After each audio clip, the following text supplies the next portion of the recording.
But where heroes rule, Yo, every year there are dozens of open world and action RPGs announced, but most of them either disappear, change direction, or simply never live up to the promise. So instead of listing everything coming out in 2026 and beyond, I want to focus on 5 games that are genuinely worth tracking right now. Not pre-ordering, not overhyping, just keeping on your radar. These are games that either have strong developer pedigree, a clear design hook, or are doing something different enough to stand out. Let's dive into it.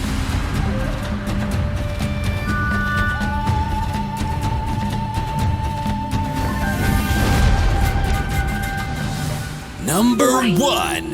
Who traverses time?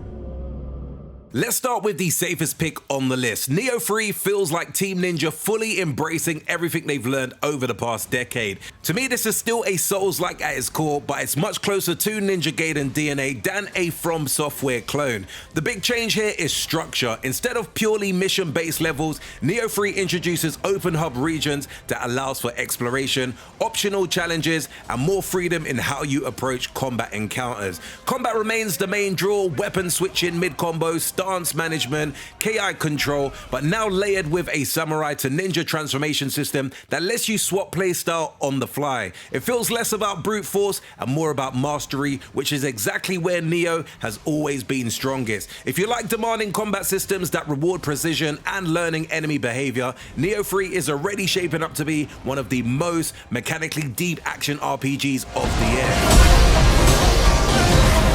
None shall interfere with my course! Become a spirit stone! Number 2. Today, a new chapter in this land's history shall be written. Next up is one of the most ambitious projects still flying slightly under the mainstream radar in Crimson Desert. Developed by Pearl Abyss, the studio behind Black Desert Online, Crimson Desert is not an MMO, and that distinction definitely matters. This is a fully single-player open-world RPG built on the studio's proprietary Black Space engine, and visually it's already doing things that rival Unreal Engine 5 showcases. The combat leans towards action-heavy, combo-driven encounters with large-scale boss fights, physics-based interaction, and surprisingly grounded movement. But what really makes Crimson Desert worth tracking is scope. You've got exploration, faction systems, side activities like fishing and cooking, and large narrative arcs built around political conflict and war. It's aiming for something in the space between Witcher 3 and Dragon's Dogma and modern action RPGs, which is definitely an ambitious target, but one Pearl Abyss seems genuinely committed to hitting. With a confirmed March 2026 release, this is definitely no longer theatrical, it's real, it's coming, and it could be a breakout hit.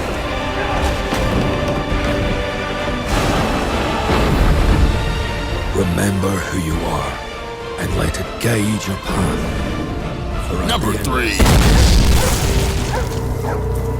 Now this is the wild card from a very familiar franchise. Assassin's Creed Hexe represents Ubisoft taking a tonal risk, and that alone makes it very interesting. Set during the European witch trials of the 16th century, Hexe is rumored to be darker, smaller in scope, and more psychologically focused than previous entries. Less empire building, fewer map icons, and more emphasis on fear, tension, and also atmosphere. We still haven't seen much gameplay or any gameplay as a matter of fact, which is important to note, but Ubisoft Montreal's involvement and the creative direction suggests a shift away from the bloated RPG formula. If Hexe delivers on its premise, it could be the most distinctive Assassin's Creed we've received in years. And even if it doesn't fully land, it's absolutely worth tracking because it signals where Ubisoft might be willing to take the franchise next.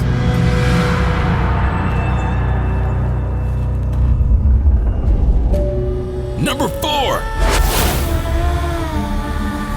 Now this to me is one of the most interesting new IPs on the list. Developed by Rebel Wolves, a studio formed by former Witcher 3 developers, the Blood of Dawnwalker is a narrative-driven RPG set in a plague-ridden, vampire-controlled medieval world. You play as Cohen, a human by day and a vampire by night, with different abilities, combat styles, and consequences depending on how you engage with the world. What really sets this game apart is its time system. You have 30 days and 30 nights to achieve your goals, and And while exploration doesn't move time forward, quests do. That creates genuine tension. Every decision matters, not just morally, but mechanically. It's a smaller scale open world by design, which could allow for deeper storytelling and more reactive systems. This isn't trying to be the biggest RPG, it's trying to be one of the most intentional. They tried to change me into one of them. But I became something else instead.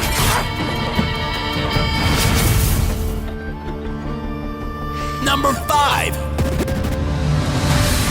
The final pick is here because of freshness. Projectile is a single-player open-world action RPG inspired by Korean mythology, a setting we almost never actually see at this scale. The combat emphasizes climbing onto massive enemies, exploiting weak points, and fighting alongside intelligent AI companions who react dynamically to battles. Instead of being passive party members, companions actively assist, defend, and even save you mid-fight. It's early and it's risky, but that's exactly why it's worth tracking. If Projectile executes on its ideas, it could stand alongside games like Black Myth Wukong as part of a new wave of mythologically inspired action RPGs. So there you have it, peeps. 5 upcoming open world and action RPGs actually worth tracking, not because they're guaranteed hits, but because they have something real behind them. If you're tired of chasing hype cycles and cancelled projects, this is the approach I'm sticking with. Fewer games, better reasons. Let me know which one you're most curious about, and if you want a deeper breakdown of any of these titles that I've mentioned, I'll be turning each one into a dedicated short and future deep dive, definitely coming soon. So make sure you keep it locked to the channel, and if you did enjoy this very quick urban gameplay video, we definitely say peace out, peeps.